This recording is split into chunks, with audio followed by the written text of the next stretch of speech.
Oh, wait.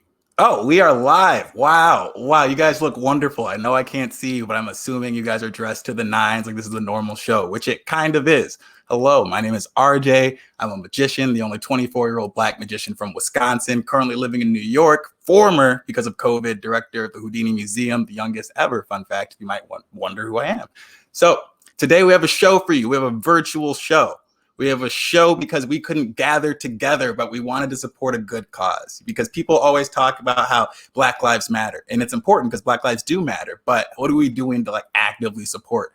So I called up two of my favorite Black magicians, two of the best magicians in the world, not even Black, Eric Jones and Randy Shine. Eric Jones has been on America's Got Talent as a semifinalist, and he was also a Fooler of Penn and Teller, fun fact. And Randy was also on Fool Us, and he's a Magician of the Year, and he's an amazing staple to the magic industry.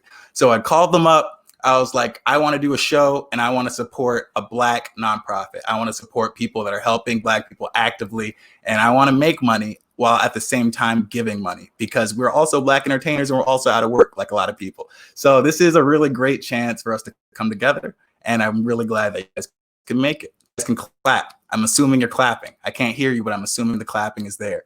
Now you might be like, this is kind of a weird time to do a magic show. This is kind of a weird time with all the violence and, quite frankly, like death.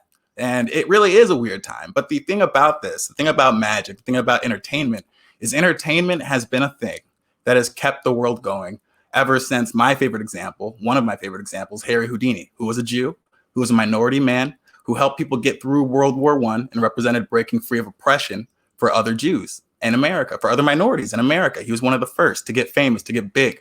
After that, we have World War II. We have the movie industry, which flourished after the death of vaudeville, which provided cheap entertainment for the masses to be able to go and see a movie with their family, be able to relax after a very, very hard time. Then after that, we have the whole, like the Chitlin circuit. We had that whole era of entertainment where Black entertainers were coming together to be able to perform for exclusively Black audiences because they weren't allowed to perform for white audiences. And that gave way to Def Jam, even though we don't talk about Russell Simmons anymore because that's a little bit suspect. But still, we get the general idea. Def Jam was one of the things, comedy coming together to bring us together. So we have entertainment historically that has brought us together as a people and been able to help us get through the tough times. And this is no different than those times before. So in the comments, please type any questions. We're going to have some Q&As with the people afterward. And I'm also going to put up a PayPal link. The PayPal link, please, it goes to my PayPal. Please tell me what you want your money to go to. So if you want to tip Randy because you thought his trick was really great, if you want to tip Eric because his beard's really nice, if you want it to go to Babashi because you like Babashi, if you want it to go to Zach, our tech guy, I couldn't have done it without Zach. This is incredible. So Zach has helped a lot. Just tell me who you want it to go to, make it very clear, so that way I can send it out to the right people. So we have a great audience. We have great performers. The first one is Randy Shine. Now I'm going to tell you something about Randy. Randy is someone I saw on Fool Us. And I'm like, wow, Black magician. I guess it is possible. And when I saw Randy, I was like, maybe I should just try to get in contact with him. He's probably too busy. I was just a kid. I was in college. I didn't know anybody. And I contacted Randy and I said, I see that you're going to be in Green Bay. I went to the University of Wisconsin, Oshkosh in Wisconsin.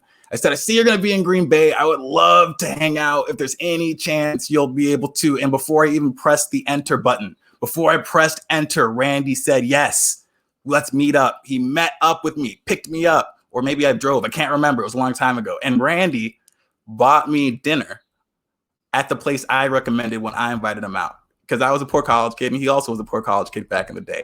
And Randy is one of the best magicians in the world, I believe, in America for sure.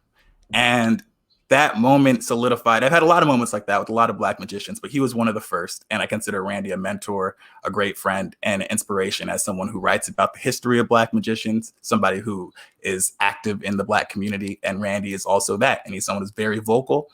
And he's someone who, as we see now, it's cool and profitable to be woke. But Randy is somebody that's always been Randy. And that's why I love him. So I really wanted him to come to the show, really wanted him to do the show. And he graced me with his presence. He's doing a fantastic performance. And the cool thing about this performance is Randy has a card trick. You'll know the trick because I've seen it before, where you shuffle cards and you do something with them. I'm not going to tell you what, but you guys can do it at home. So before this starts, excuse me. Before this starts, make sure you go grab a deck of cards if you want to do a trick with us, because we already pre-selected the volunteers to make sure this is smooth. I don't know if you guys have ever seen a Zoom that has gone badly, but it feels a lot like the 2020 presidential election. It is not fun, and it's very confusing. So go grab your cards. We'll wait here. We'll play his promo video. We'll get into the performance, and then you guys are going to get to see Randy at his best. So thank you guys for joining. I hope you enjoy Magic for Hope, our charity magic show. For Babashi, one last thing, Babashi, which is an amazing organization based out of Philadelphia, one of Randy's favorites. And it's also an organization that helps people of color, the LGBT community, reproductive health, women's reproductive health. It helps all kinds of things. My mother had breast cancer, and I'm also Black. So when I saw this, I was like, this is easy. Let's do Babashi. So that's the reason that we're supporting Babashi today.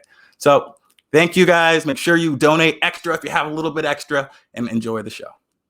Zach, take it away.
Good evening, everyone. My name is Randy Shine.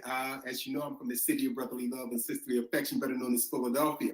It's a pleasure to be here this evening for Magic for Hope, helping to raise money for Babashi, a great organization. I have a great relationship with them. They do a lot of work in the city of Philadelphia, helping individuals with HIV, testing, counseling.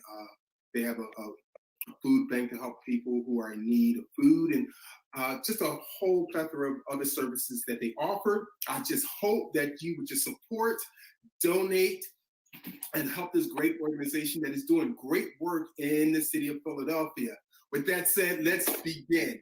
I like to start each and every one of my shows with a quick warm-up exercise, and I'm going to use someone who's familiar with cards. Kelly, are you familiar with cards? I've played cards. Okay, so you know the difference between the clubs, hearts, spades, and diamonds. Am I correct? Yeah. Okay. Now, Kelly, where are you from? I'm from California. All right, so we got people from the West Coast, East Coast, and no telling where else they're from. Kelly, this is about the intersection between imagination and reality. I have 4 cards here. I have the King of Clubs, King of Hearts, King of Spades, and King of Diamonds. Those 4 cards. Kelly, those 4 cards are either black or red, as you know. Choose a color. Red. Red. So we're going to remove, with your imagination, the black cards. So that leaves us the red cards, the King of Hearts and the King of Diamonds.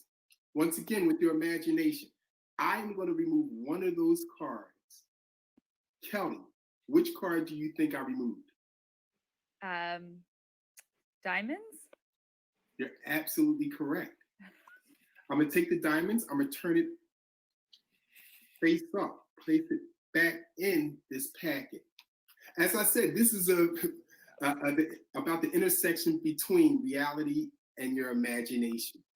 All those decisions that you made happen in your imagination, but this is reality because the one card only is face up, and that is the King of Diamonds.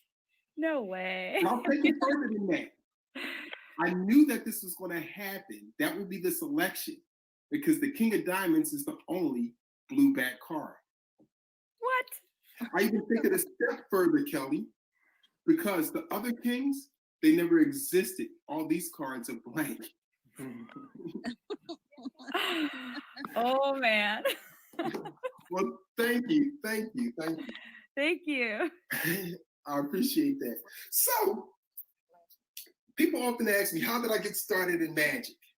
Well, I got started in magic when I was in graduate school at Penn State. Every Tuesday, me and a couple friends will meet in a student union and we would do card tricks. After receiving my master's degree in health education and research, I moved to South Africa. I was doing research at the University of the Western Cape down there for about a year and a little bit over a year. Came back to the United States, started working for the University of Pennsylvania in the Department of Epidemiology and Biostatistics doing research. At the same time, I was working on my PhD degree in public health at Drexel University. After a year and a half of doing both of those things, I said, I'm gonna do magic for a living. So I quit and became a professional magician. Oh yeah, my parents was pissed. But after 17 years of performing full time and 27 different countries and TV shows, and most importantly, I paid off all of my student loans. I became a professional. I mean, this has just been the best thing that has ever happened to me. But while I was in South Africa, I saw a magician down there, and he did a magic trick with cowrie shells. Now, if you don't know what they are, they're little shells. And in ancient African civilization, those shells were used for currency. But there were some African civilizations where those shells claimed to have magical powers. Well, I don't have shells here, but I have currency. I have 6 quarters here, 6 quarters. And I'm gonna show you what that gentleman performed for me that day. The line is here for a reason that you're about to find out. That's 1, that's 2, that's 3 coins from this side. 1, 2, 3. Just a deep breath. Now 1 coin travels from here to here. We have 4 coins here, 2 coins there. We'll do it again. That's 1, that's 2, that's 3, that's 4 coins. 1, 2. Another coin travel from here to here. That's 5, that's 1. We're gonna do it one last time. That's 1 coin. 2, 3, 4, 5. And this last coin, don't blink. Just squeeze, blow, and it vanishes. And that is 6 coins right there. Thank you. They say that the eyes are the windows to the soul. It's also the windows to the conscious and subconscious. And I like to demonstrate that right now. Let's see, Nicole, how are you? Good, how are you? Okay, Nicole, do you have A penny, nickel, and dime. I mean, penny, nickel, and a quarter. I have a penny, nickel, and a quarter. Penny, nickel, and quarter. Okay. We're going to try something remotely. Where are you from? Where are you based at? We are in Sickerville in Camden County. Camden County. All right. This is going to be a little challenge. I'm familiar with Camden County, but I'm going to try to do something remotely. So you have a penny, nickel, and a quarter with you, correct? That is correct. All right, and place them in a row on the table. Okay. Okay. And move them around in any order you want. They do not have to be in the order that my coins are in. Okay. You have them. Yep. Okay, and make sure I don't see the coins. Yep. Okay. So they're not on the screen in any way.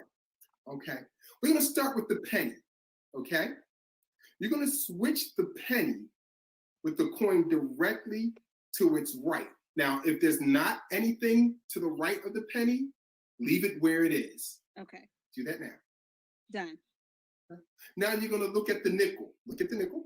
Okay. You're going to switch the nickel with the coin directly to its left. Now, if there's nothing left to the left of the nickel, leave it where it is. Okay. Okay? Yep. Now you're going to switch the quarter with the coin to the right of the quarter. If there's nothing there, leave it where it is. Got it. You have it? Yes. So now I want you to look at the coins. Okay. They're in a row from left to right. Am I correct? That is correct. Okay. Without saying it, with your left hand, pick up the coin on the left-hand side. Okay. And place that in your left pocket. If you don't have a left pocket. I have a left pocket. Okay. So now there's 2 coins left. Am I correct? That is correct. With your right hand, pick up the larger of the 2 coins. Okay. Okay? Yes. And put that in your right pocket. Okay. So now you have 1 coin left. Correct. Both hands are free, correct? Both hands are free. Pick up that last coin. Okay. And hold it in your fist like this. Don't bring it on the screen. Don't. Okay. Hold it tight. You know what that coin is in your hand, correct? Yes. Okay. Whatever denomination that is, I want you to spell that in your mind. Okay. And let me know when you're done. Okay. Okay. Now focus on the last letter of that coin as you spell it. Mm-hmm. You got it? Yes. Think of a color that begins with that last letter. You have it? Yes, I do. Look closer to the camera. Okay. I know this is weird. Take a deep breath. Let it out. Blink. As I said, the eyes are the windows to the soul. It's also the windows to the conscious and subconscious.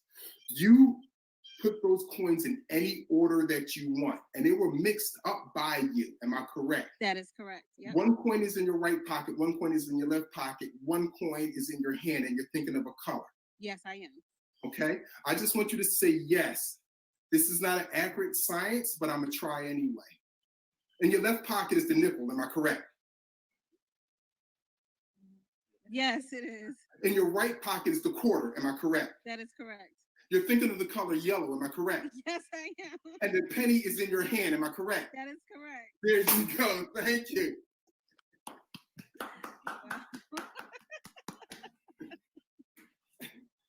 So what I'm about to perform is the oldest trick in magic. It's called the cups and the balls. Actually, it was performed thousands of years ago in various different countries. Asia, India, which is considered Asia, and different parts of Africa before it reached the West. Now, traditionally, this effect was performed with 3 cups and 3 balls. However, over time, magicians found out different ways of performing this trick. Some people perform it with bowls. Some people perform it with little cylinders. I don't know what to call them. And other objects people perform this effect. It's a classic in magic. There's this style of magic that I call freestyle magic, and it's like freestyle rapping. You just start rapping and rhyming with nothing written or planned or anything like that. And so right before the show, I said, all right, let me do a freestyle version of this trick. So I just grabbed whatever I could. I grabbed a 1 cup, so I'm not going to use 3. I grabbed a chopstick and a little ball. Those are the 3 things. And I'm going to do this trick, a freestyle version with 1 ball, a chopstick, and a cup that I found in my home. Here's the idea. You take the ball, place it in your hand, take the chopstick, wave, that ball vanishes, and it appears underneath the cup. I'll do it again just in case you blink. The ball right here, you place it in here, you wave, it vanishes, and it goes underneath the cup. Sometimes I'm not going to even use the wine. You place the ball right here on top of my fist, and you let it sink in, and it goes underneath the cup. The way I like to do it is take this, we'll do it a little slower. I'll place it in my hands, in my pocket, it goes back underneath the cup. I'll do it a little slower this time, so you won't miss. It's right there, snap, and it's underneath the cup. Now you probably think that there's something in here, but it's not. I'm just only using 1 ball, 1 cup, 1 stick. You can take that ball, place it in here, snap, it's not underneath the cup this time, it's in this hand. 1 more time. Here, snap, right there. Now I know what some of you are thinking. You're probably caught on by this time, and I'm sure you have, Nicole, Jonah, and Kelly. You're thinking that I'm using 2 balls for this. And you're absolutely correct. I'm using this red ball right here and this big ball right here.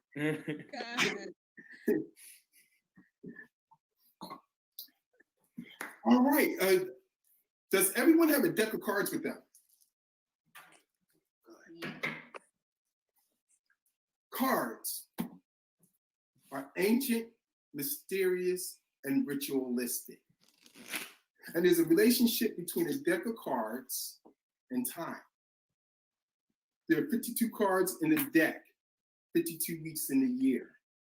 There are 4 suits, clubs, hearts, spades, and diamonds for a season: summer, winter, fall, spring. There are 13 cards in the suit, which correspond to the 13 cycles of the moon. There are 12 court cards. Those are the Jack, Queen, King. Now, if you were to add up the pips of all the cards, ace being 1, 2, 3, 4, 5, 6, 7, 8, 9, 10, Jack is 11, Queen is 12, King is 13, you'll get 364. Throw in a joker, 365, the number of days in the year. There's always 2 jokers in a fresh deck of cards. That second joker accounts for leap year. Cards come in 2 colors, black and red, which stands for the duality of life: day, night, good, evil, male, female. So what does all this mean besides I'm a nerd for knowing all of that? It means cards are ancient, mysterious, and ritualistic. And we're going to do something mysterious with this deck of cards. Now, I see, Nicole, you have someone with you. Who's that with you? This is my son, Xavier. Hi, oh, Xavier. Named after my favorite X-Men character. Nicole and everyone, take your cards and shuffle them up. And Nicole, give your son Xavier half your cards. I would like him to participate along with you also. Okay. Yep. Now, there's 75 different ways to shuffle a deck of cards. There's 75 different, 76 now. I just saw the way you're shuffling cards, Kelly. And when you're done, I want you to deal 7 cards on a table, 1 on top of each other like this. 1, 2, 3, 4, 5, 6, 7. And you place the rest of the cards away. Okay, 7 cards.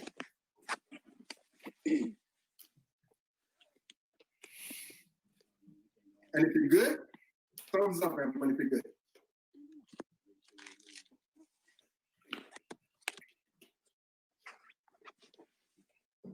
Are you ready, Nicole? I am ready. Okay, now take those 7 cards and I want you to shuffle them up a little bit in any order you want. And when you're done, straighten the cards and hold them in your hand like this. Okay. All right. As I said, cards are ancient, mysterious, and ritualistic. We're going to do a little mixing ritual. Deal one card to the left on a table. Deal one card to the right of that card. And deal one card to the right. So we have a row of 3 cards. We're good? Now you're going to deal another card on top of the left card, one card on top of the center card, and the next card on top of the right card. And you should have one card in your hand. Do not show the camera, but if you have one card left in your hand, nod your head yes. Okay?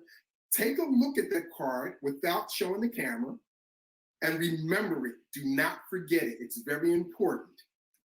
And if you know what that card is, thumbs up. Good. Place that card on top of the center pile, on top of the center pile. Good. Now pick up all the cards on the right-hand side and place them on top of the center pile. Pick up the center pile and place all of those cards on top of the left-hand side pile. Good, we're halfway there with this ritual. Now I want each of you to think of someone you know, not someone with you, not someone on this screen. It could be a family member, a loved one, a colleague, a childhood friend. Just think of that person. Good. This is the next step. You're going to spell that person's name by dealing one card for each letter in their name. For example, my name is Randy. I would do R-A-N-D-Y. One card on top of each other. And if I have any left, I place them on top. Do that now with the name that you're thinking of.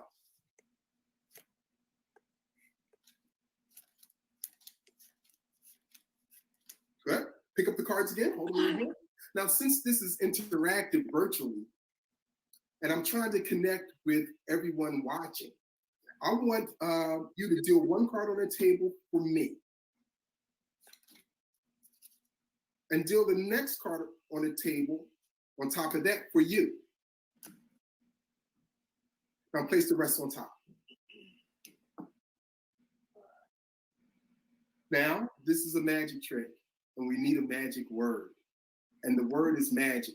So we're going to deal one card on top of each other, spelling out the word magic. We're going to do that together. Here we go. M-A-G-I-C.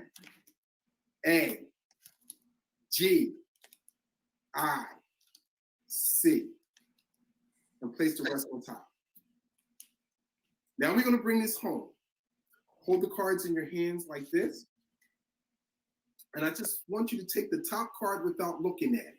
Just the top card, don't look at it. And think of the color of your card, the card that you looked at in the beginning. No, that's not it. Toss that to the side. Toss that card to the side. Take the next top card. Think of the value of your card. Just think of it. Don't look at it.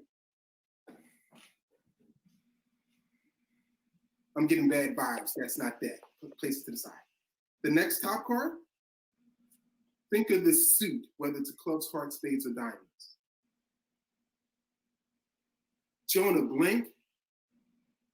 Nah, here, everyone put that to the side. The next top card,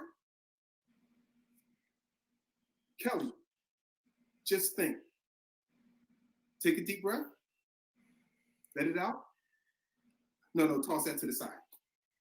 All right, take the next top card. Don't look at it, once again.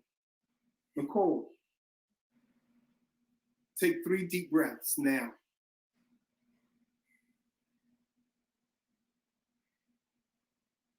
Kelly, blink 3 times. Dylan, take 3 deep breaths and blink 3 times.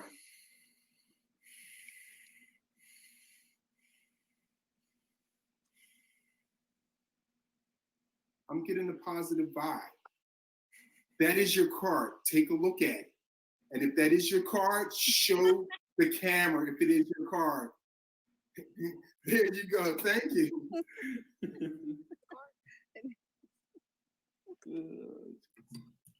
So there's a myth that the hands are quicker than the eye. That is not true. And I like to prove that to you right now with these 3 stress balls. Now, magicians, we think abstract, and this is something that is based on abstract math, because it doesn't make sense in the regular world, but in the magic world, this makes sense. If you can see these 3 balls, stress balls, thumbs up. And let me explain how this works. And whatever you do, don't blink. Remember, the hand's not quicker than the eye. That's 1, that's 2. I'll take this 3rd ball, place it in my pocket, but when I snap my fingers at the speed of sound, I have 1, 2, 3 again. Wow. We'll do this again. That's 1, that's 2. You take the 3rd ball, place it in your pocket, snap, and I have 1, 2, 3 again. We're gonna do this a different way. Jonah, can you see this 1 ball? We're gonna use 1 ball to make it easier for you, Jonah. I take that 1 ball right here, place it here, and at the speed of sound, it travels from here to here. Nicole and Xavier, we're gonna use 2 balls for you, and we're gonna do this on the count of 10. Remember, this is based on abstract math. That's 1, 2, 3, 4, 5, 6, 7, 8, 9, 10 from here to there. We'll do this one last time for you, Kelly. We're gonna end where we began. That's 1, that's 2. This 3rd ball goes in my pocket, I snap. Kelly, how many balls do I have? 2. 2? Actually, no, they're all gone. That's the end of the trick right there.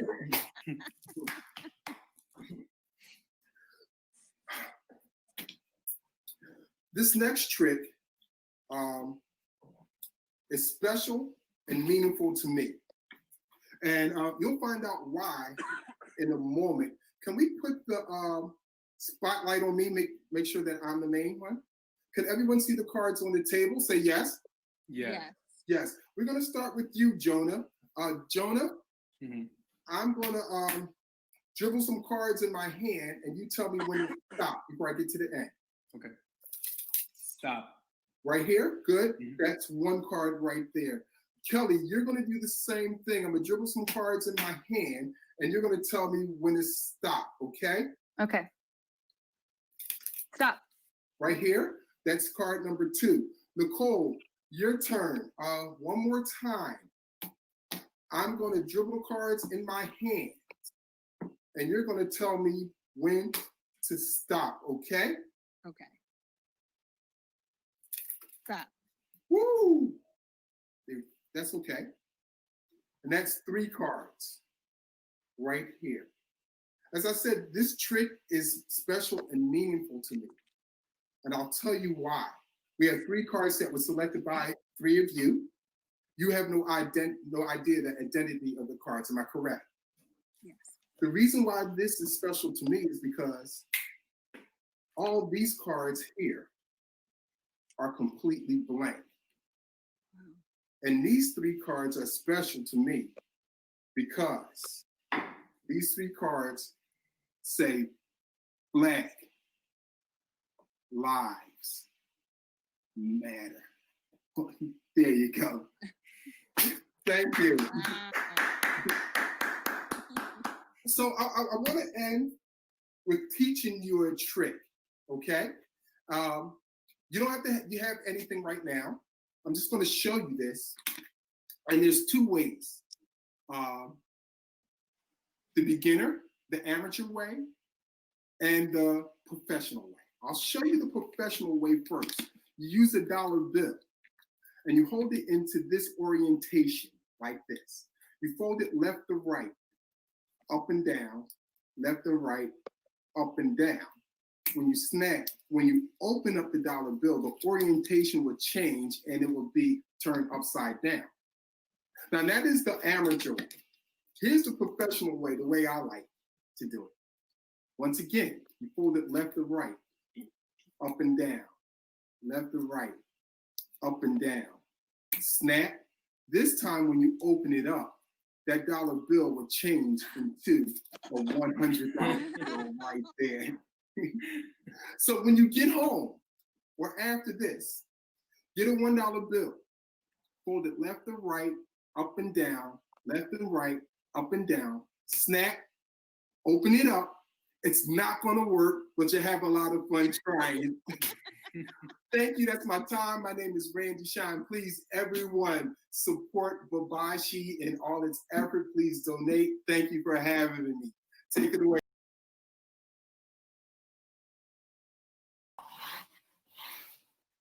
I had to turn on my lights. It was getting dark. I'm What's back. going on, man? How are you, man? All right, I'm good, man. I'm good. How are you? That was fun, man. That was really fun doing that. That was solid. I think you have a fan. That's my wife, Panda man. Shiny. Big fan. So we're doing a Q&A if anyone has any questions, but I have a few questions for you. And the first one is your wife said she never saw that trick. Oh, no, before. I don't show my wife everything any before you do a magic. trick. The only time my wife gets to see me perform is if she comes to one of my shows. That's it. It's just something I want to separate my home life from my work life. Now, we may talk about the business side of magic, but in terms of showing a trick, if I come up with a new trick or something like that, or I got to practice, I never show my wife. Mm-mm. Okay. All right. So then let me see if there's any comments happening. Let's see. Any questions? Nope, no questions yet. So you one thing that I didn't know about you, I've known you for years, but you only recently told me, you probably assumed I already knew, that you studied at a magic college in Africa, the only one. Okay. Oh, okay. So yes. In Cape Town, when I was in South Africa, I used to live in South Africa for like a little over a year. There's this place called the College of Magic. Now, it's not a college or a university like we know here. It's more like a community arts organization. And it's structured like a college. That's why they call it the College of Magic. You have your first year, second year, third year, fourth year, you graduate and you move on. They produced a lot of great magicians that came out of there. So while I was down there, I went there and I ended up teaching the beginner's course, but I also sat in some others courses, and that's where I kind of taught there and learned there. As a matter of fact, they are doing a fundraiser next week for their 40th anniversary, and they're going to Zoom me in, and I'll be doing something for the College of Magic not next week, on the 27th of June. All right, cool. All right, so we have a few more things. So we, as you know, you guys might not know, Randy is my top consultant for this TV show that I'm working on about the history of Black magicians. I'm in a contract with the company in LA, and we're going to start pitching it next week, which is like a very good time to talk about something like that. So my favorite Black magician, one of them is Black Herman, who I know of. He was a magician that was really famous at his time for apparently burying himself 3 days before a show, dusting off his suit, and then walking on stage. And he died on stage during a show, and everyone was like, "He's not dead. He's not. He had a heart attack," but everyone's like, "He's not dead." And I call him the OG Tupac, as you know. Right. So, who is your favorite Black magician that's in the past? I don't count. You're funny. So in the past, there's a couple. I really like the story of Henry Box Brown. And if those who don't know about him, Henry Box Brown was a slave in Virginia, and he packed himself in a crate, and that's how he got his freedom. And he was shipped to Philadelphia to an abolitionist organization, and that's how he got his freedom. Later on in life, he became a magician. He performed in Europe. He performed in Canada. That's my favorite Black magician from the past. Now, my favorite current Black magician, now that's going to be hard because there's a couple of them, but I would defer to, oh my gosh, maybe two. I got to put a tie. Frank Brent and Hiawatha Jr. Johnson Jr.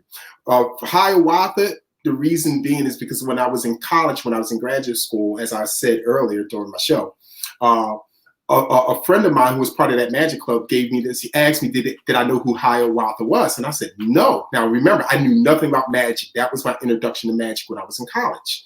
And he said, you don't know your own people? I was like, no. So he handed me this magazine. It was Genie magazine with Hiawatha on the cover, an African-American man in African garb, a walking stick. I'm like, oh my gosh. And you know that old saying, if you see it, you could be it.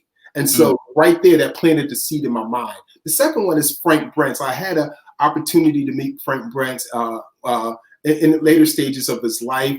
And he is known, anyone look up Frank Brent. Actually, Frank was one of the first African American magicians to perform in South Africa during the apartheid regime, which is phenomenal. If anyone wonders what Frank looks like, I have a poster of him. I just took this. It's in my house. Yes. So this is on my wall. Frank was always generous to any magician. And so when I did produce the first Heart and Soul of Magic, as you know, that is a magic show that features all African American magicians, I reached out to Frank. Frank was in his 80s at that time. And I said, Frank, would you do this show for me? And I said, he said, yes. But the one thing Frank is known for is doing this duck act. And he produces these ducks out of basically nowhere. He did it for like the Princess of Monaco or something. Yes, he did. Yep. Frank did that duck act for the Heart and Soul of Magic, the first one. That was the very last time Frank performed that act. And he did it for both shows. Now, if you know anything about the secrets that I'm not going to divulge, for an 80-year-old man to do that act is incredible. I cannot go into the reasons why without divulging any secrets. We'll talk later about it. But that was truly an honor. All right. So we'll do 2 more minutes just so you guys, if you're watching and you gotta go to the bathroom, grab a snack, make sure you'll get one because Eric's set is really good and you guys want to check it out also. So, what a lot of people are probably wondering is what it was like. So you went on Fool Us. They told a lot of like things that I didn't know about until I got told what it was. I was like, oh, that's what Randy did. So what was the process of going on Fool Us like?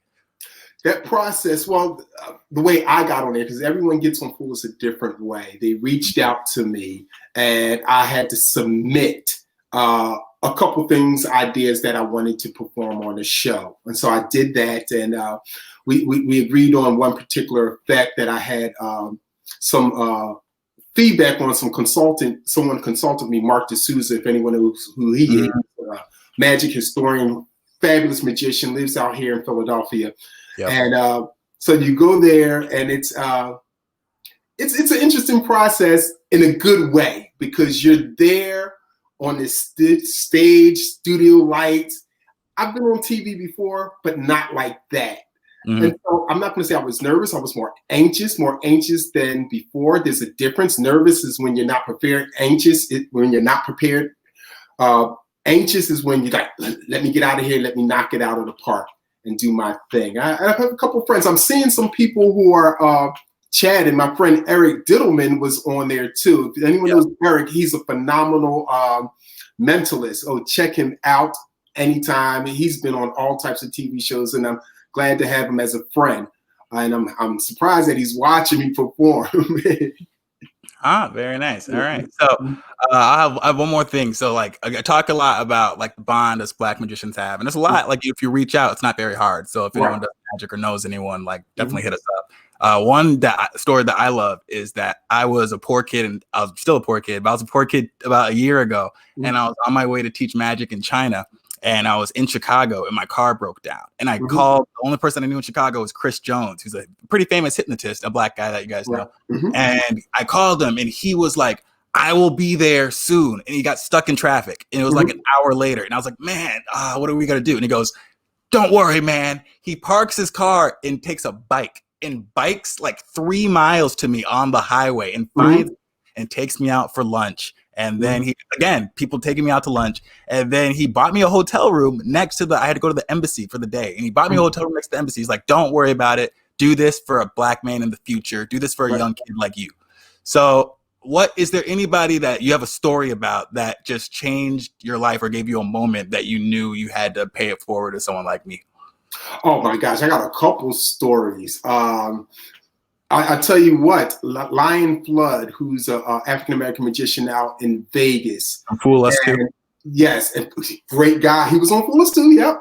And Lion, when I was out there for Fool Us, Lion was very supportive. He came, got me. I needed to get my hair twisted and shaped up because I was coming from a college show in the Midwest, and I didn't get a chance to, get shaped up, look good for the camera.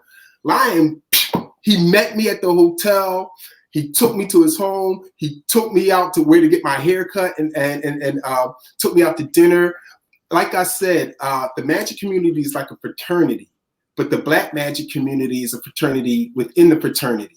Now, without that story I just told about Lion Flood, you may think that, oh, that's trivial to get a haircut and everything like that. But I was pressed for time, and I was hungry, didn't eat because I got off the plane, had to check in the hotel, check in with the producers of the show, and then get prepared. But Lion made sure everything was cool with me, making sure I was taken care of. Took time out of his personal time to do that for me, and he had other things to do, and spent the entire day with me, and came back and watched my performance as a sign of moral support.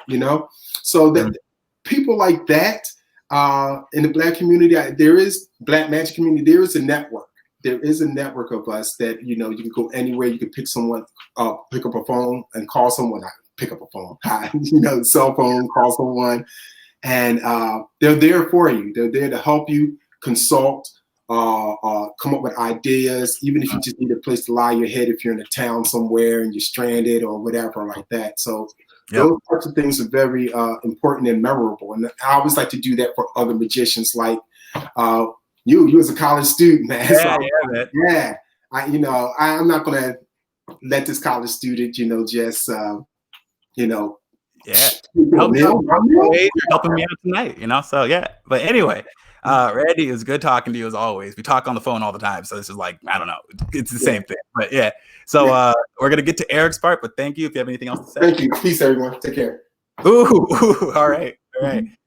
All right, so we had Randy. It was great. If you liked Randy's performance, remember, you can tip him if you like. We have Eric Jones coming up next. Now, the funny thing is, whenever I tell someone I'm a magician, and then obviously the first thing they go, oh, like Black Magic? Ha ha ha ha. And I'm like, ha ha, yes. And they always go, what? Do you guys have like a Facebook group or something? And actually we do. It's called the International Association of Black Magical Artists. There's actually like, I don't know how many there are, but there's a decent amount. So it's pretty funny. So Randy's in the group, I'm in the group, and that's actually how we connected. So next up, we have somebody that, so I'll explain something to you guys, right? People just think you become a magician and you just make stuff up, and that's not how it goes, right? Magicians are musical artists, essentially. So people write songs, or songwriters, and they're song performers. Every once in a while, you get someone who is both, and those are people that shine, right?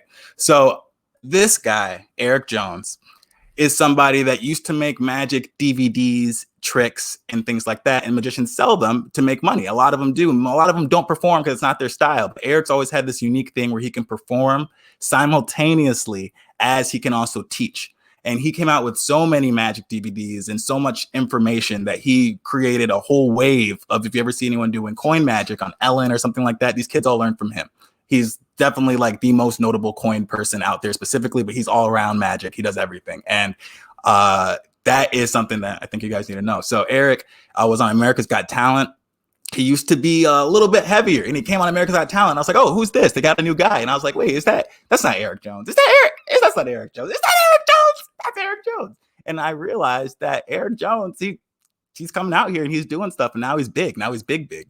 And he's performing all over the world, and he's getting flown out places. And when I got to the museum for the first time, I told them I produced events, and they said, well, can you produce an event with anyone? And I'm like, yeah, I can produce an event with anyone. And then my boss goes, all right, I'm calling Eric Jones. And I was like, Eric Jones? I've never met Eric Jones. I'm like, and he called Eric Jones. He's like, you want to come in and do a show?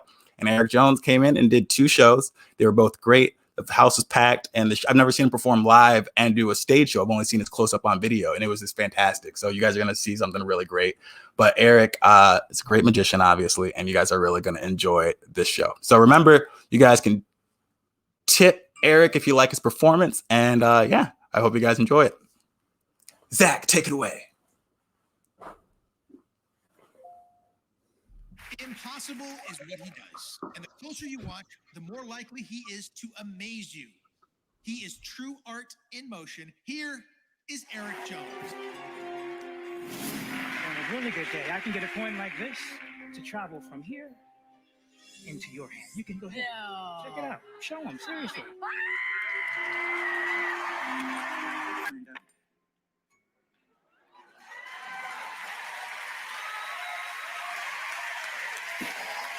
Mind the pose.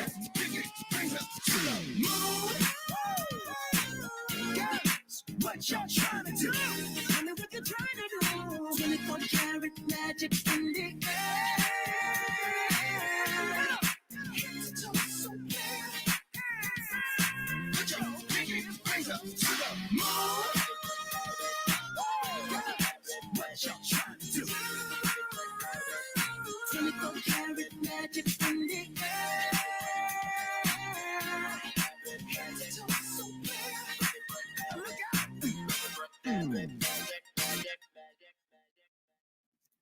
Hey guys, my name is Eric Jones, and welcome to my portion of the magic show. Special shout out to RJ for producing this amazing piece of magic. Shout out to Zach for being the tech guru that's caused all of this to happen. And thank you to Babashi for being our sponsor. What I do is I specialize in something called sleight of hand magic. What that is I use my 10 fingers and a little bit of cunning and creativity to create the illusion of magic. I'm going to roll my sleeves back just a little bit so you don't think anything's going to go up or down my sleeves. I'm also going to remove my finger ring for now, and I'm going to show you something really interesting with a few old coins. In fact, these are 3 really old Walking Liberty American half dollars from the turn of the last century. The idea is really simple. The idea is that one at a time, you'll see the 3 coins as they fly from the fingertips here to the fingertips here without you seeing them go. Now that's the first one, and I understand maybe you didn't know exactly what you saw. It can be kind of confusing. So here's what I'll do. I'm going to do it again, this time a little bit slower. That way you can see exactly how this works. But I'm going to get rid of this one. I'm going to place it here for just a moment. That's really going to make it easier for you because now you only have 2 coins to follow. Do me a favor and keep your eyes on this one. Not so much this one, not yet, but this one. Because you know exactly where the coin is. You also know where it's going to go. I'll leave the hands just inches apart. And if you watch, you'll see the moment, the second, the very instant the next coin flies from hand to hand. What? That's kind of crazy, right? That's number 2. That's number 2. What? We're going to do it again. We're going to do it again. But I want you to keep your eyes on this one because this one is my favorite. The reason it's my favorite is because it travels in really cool ways. For instance, if I was to take this coin here at the fingertips, I can get it to roll right up the arm. I can also get it to roll right down the fingers. And if I'm really lucky, on a good day, I can get a coin like this to jump from the fingertips here to here, to here, and back. And that is a piece of magic with 1, 2, and 3 coins. Now, I'm going to show you one more with these little guys. Again, remember that my sleeves are rolled up. There's nothing hiding in between my fingers. I only have 3 little coins. I'm going to show you how to make money vanish. Some people know how to do that better than others, but I'm going to show you how to make money vanish. Watch the top one. And keep in mind that my hand will never leave the frame of the screen, but watch the first coin.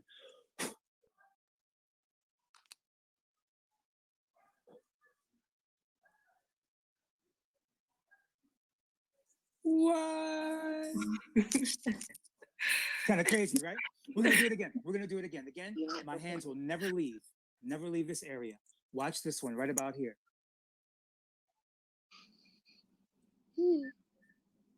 I can see.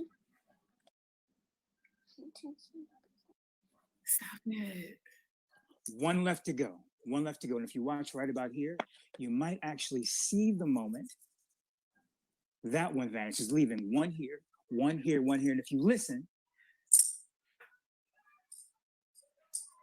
you can see the moment they come back. Wow. That's crazy. It's crazy.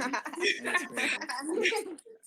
So what I want to do now, is I want to share something, because that was an example of sleight of hand. Things are going to get more and more impossible as we progress. But I want to learn a little bit about you guys. So earlier, Tristan, have to have a very small conversation. How you doing today, brother? Good. How about you? Life is good. I'm blessed, highly favored. If it's okay with you, I want to do a little bit of magic. So I can tell a little bit about who you are just by your demeanor right now. The way you're sitting there, you got your swag on, you got your Zoo York shirt on, you're looking great. I can tell that you're an ambitious young man. Would you say that you're an ambitious young man? Would you agree with that? Yes, I would. Excellent. So here's what we're going to do. We're going to test how ambitious you really are using this deck of playing cards as a barometer. What I'm going to do is this. I'm going to go through the cards like this, bro. And whenever you get the notion, I want you to say the word stop. And wherever you say stop, that's going to be your card. Sound good? Mm-hmm. Stop. Just there?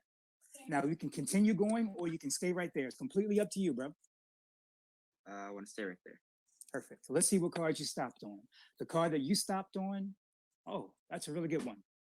And that proves, that's the barometer. It proves that you are ambitious because you are a king. We're going to make this card unique in all the world. So what I want you to do is, if you could, tell me, how do I spell your first name? Triston.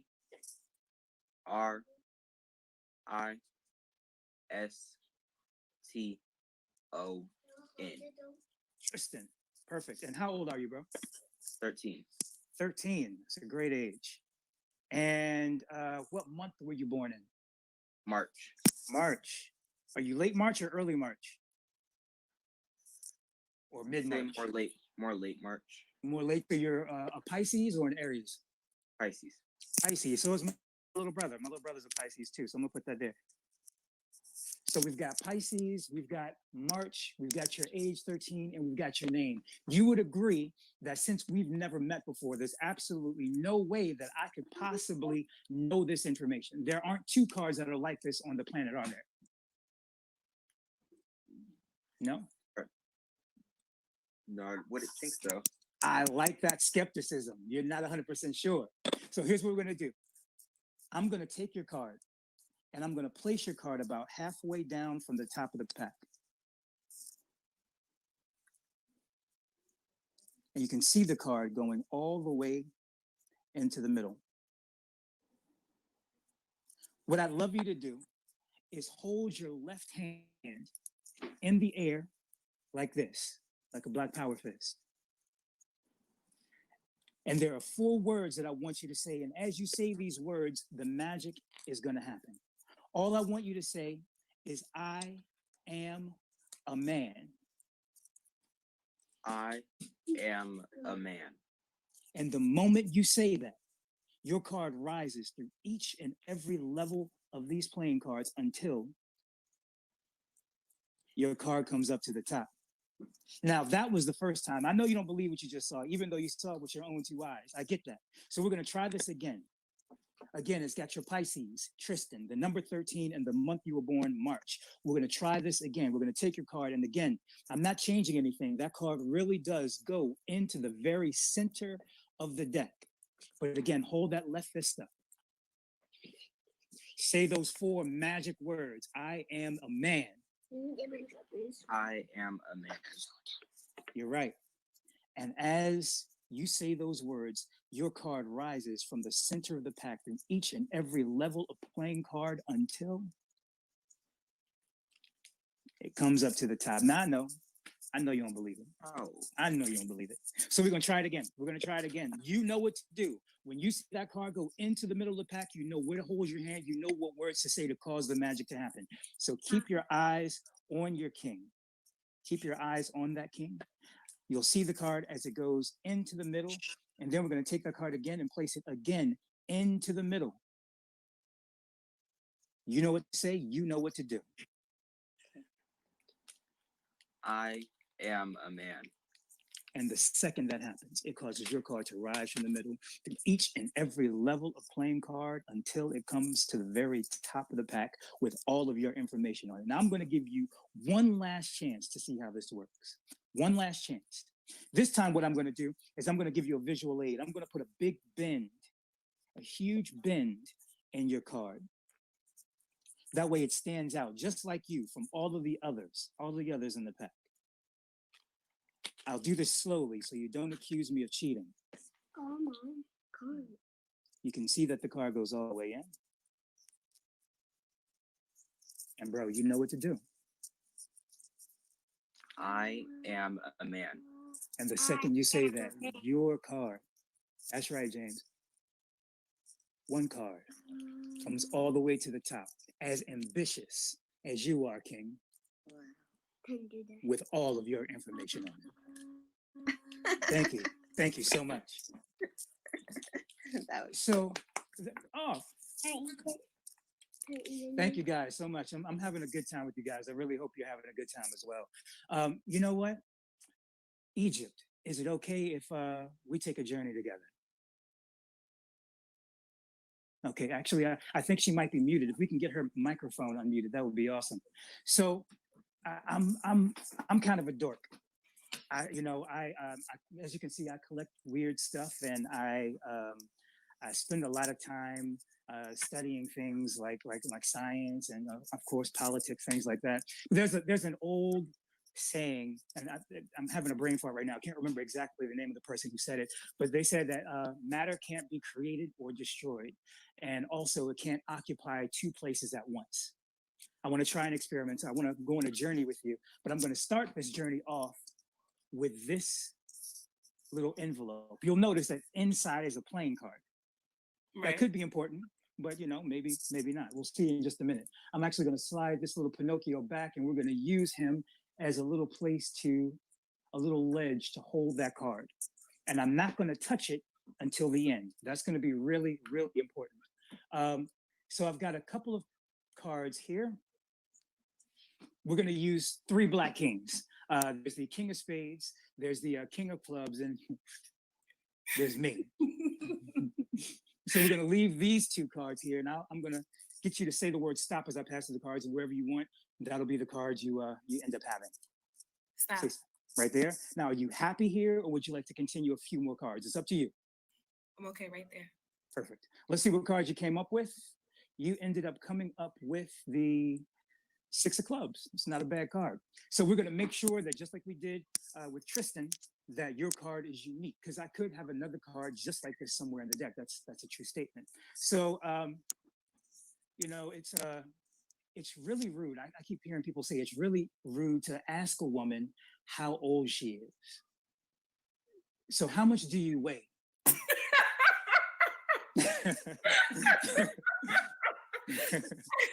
So we gotta go on stage. Okay, no, I won't do that. How about how tall are you? How tall are you? I'm 6 foot. Okay. So I'm gonna put 6-0 there. So we're gonna put that in the very center. Is it okay if I ask what your middle name is? I have 2. Choose one, unless you want them both on the card. I want them both to specialize it. Okay. So I have Parthenia. P-A-R. P-A-R. T-H. T-H. E-N-I-A. E-N-I-A. And then the second one is Tashiana. T-A-S. Hold on, I'm gonna run out of cards. Hold on. I'm gonna put that on the bottom. T-A-S. A-S. H-I. H-I. A-N-N-A. A-double-N. Yep. Hey, I just saw a meme that says Black queens with the long names. Keep making them say it. Keep making them say it. Do the whole thing. Do the whole thing. So you can agree that obviously it's my horrible handwriting, but there are not 2 6 of clubs with this exact information on them anywhere on the planet. You can definitely agree to that, right? Right. That's perfect. We're going to use the 2 Black Kings.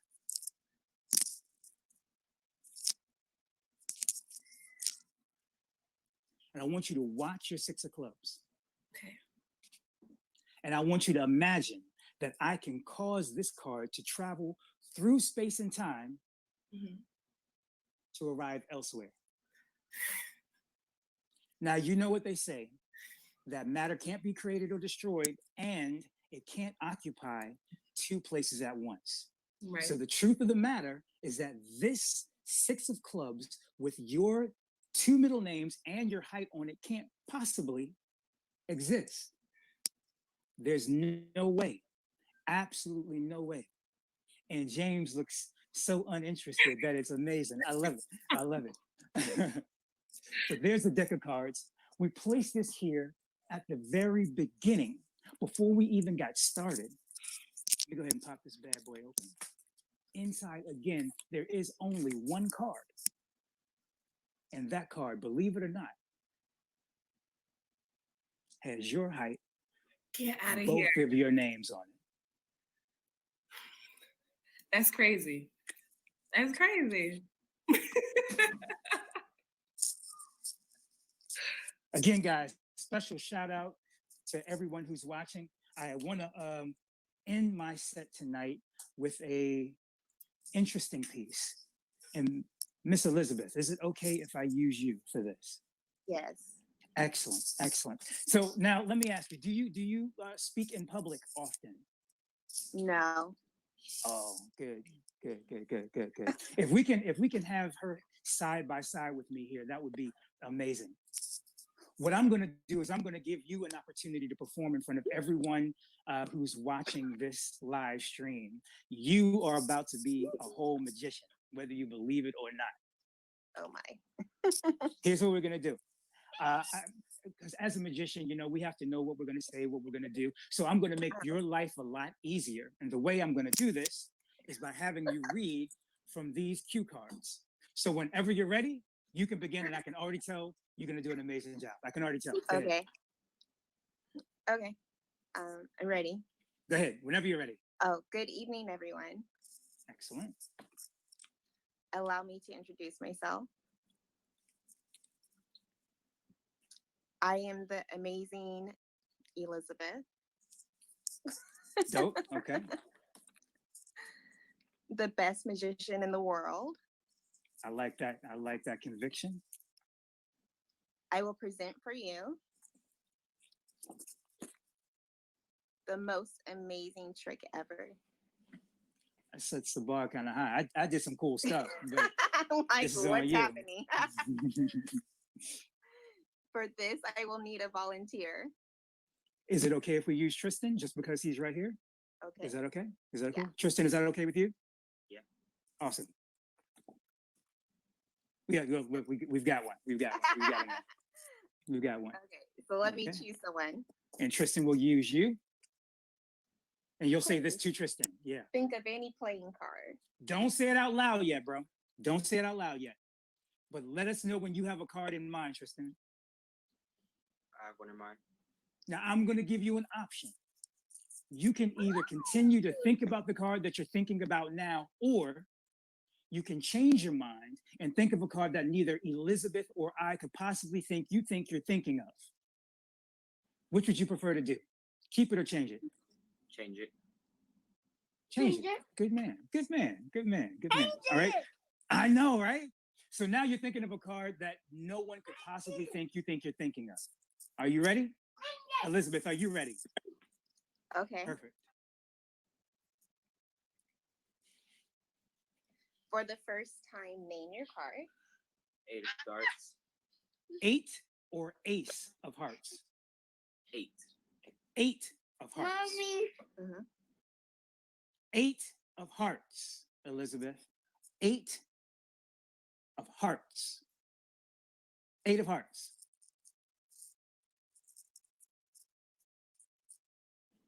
Amazing.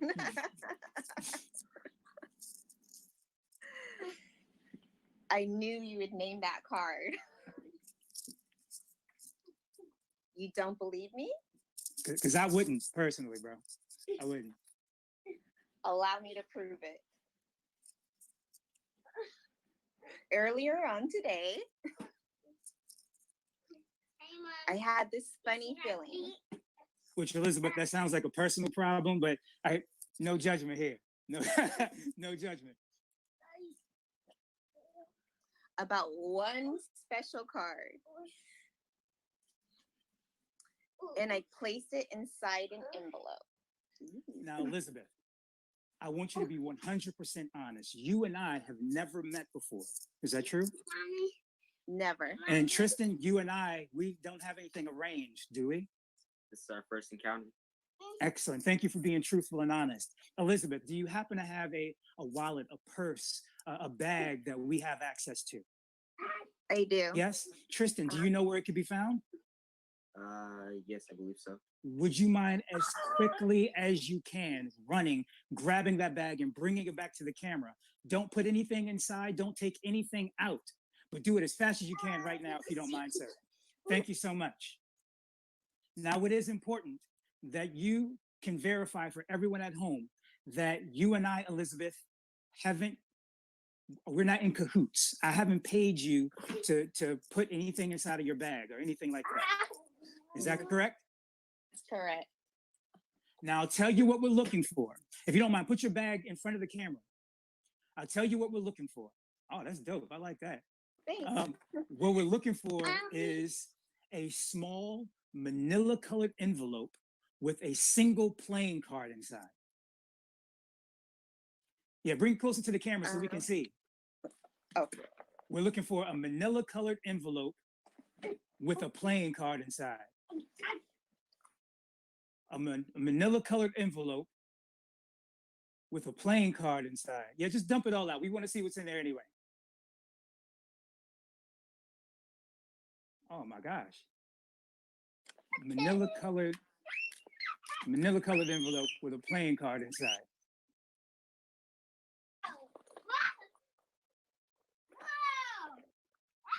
There's no manila-colored envelope with a playing card inside.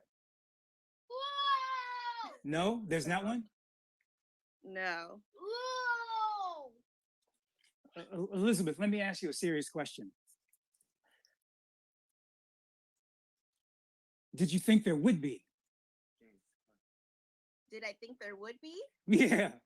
No. Neither did I.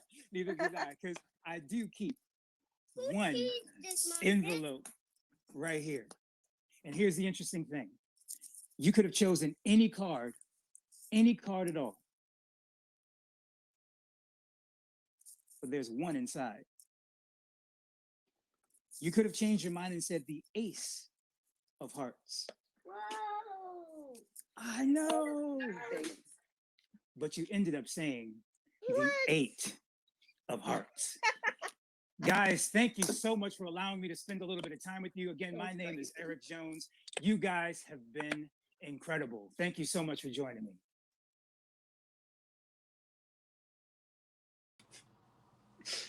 Oh, wow. That was fun. That was How's it going, Eric? Man, I'm blessed. All right. I'm blessed. Yeah, man, that was good. I wasn't sure about this virtual show thing, but I'm like, if there's anyone that I should call, it should be Eric Jones, master of magic. I'm not a master. I'm a student of magic the same way you are, bro. All right, all right. Well, I have a few questions that people might be wondering about you. So you're obviously you're one of the biggest people in magic right now, especially, but in general in the past, I would say. So how did you go from creating magic to then starring, which I think you're a pretty humble guy. I feel like that might be a weird transition. Well, the truth of the matter is, I've always performed magic, but the intensity in which I transitioned happened because I needed money. I was lecturing all over the world. I have a catalog of products that I've been blessed to be able to offer to magicians around the world. And I felt that there was a bit of a decline in the need for lecturing. And I wanted to make a transition into performing more often. I also wanted to raise my rates a little bit. So what I did was I decided to go on a TV show called Fool Us that features Penn and Teller. And I figured I'd try to fool them. It wasn't really my goal to fool them, but it was my goal to get a little bit of television that I could use to add to my promo package so that I could then increase my rates. I got really lucky. I technically fooled them, and that really pushed me into the public awareness. From that point, I was able to go on America's Got Talent, and I did a heck of a lot better in the show than I thought I was going to. And that's pushed me even further, and it's opened up so many doors that I couldn't have even imagined over the years. So what did you mean by you technically fooled Penn and Teller? Because people don't know what goes into like behind the scenes of the TV show. Yeah, it's a really interesting thing. When you go on Penn and Teller Fool Us, what you have to do is you have to tell well, technically two people, the two consultants for the show who are both magicians, how the trick works. And they're the intermediary between the performer or the fooler, which is me, and then Penn and Teller, who are the judges of the show. And what happens is I did a performance, I got a great reception, and then they started deliberating. And the truth of the matter is, and there's been a podcast that Penn and Teller did, where there was a moment where Penn says to Teller, I think the method is this. And he said the method was. And that was what I used to create the magic. But he leaned over, said that to Teller. And then Teller says, you know what? That method doesn't work that way. That's not what he's using. It can't be what he's using. So they went left and they created a whole bunch of other methods that they thought it could have been, none of which were what I used. So I technically fooled Teller, but I didn't fool Penn. And I think that's a great victory because Teller's considered the more knowledgeable of the two magicians. So like for magicians watching, like, I don't know if you'll tell me, but are we talking like a comparison of like turtles to seals? Yes. That makes any sense. Ah, okay. Very interesting. All the turtle talk that happened on the episode with them going down one path, completely abandoning the path that they should have been on, which is what Penn said within the first 10 seconds of their deliberation. And again, he deferred to Teller's good judgment, and it got me a victory. I'm happy with that. All right.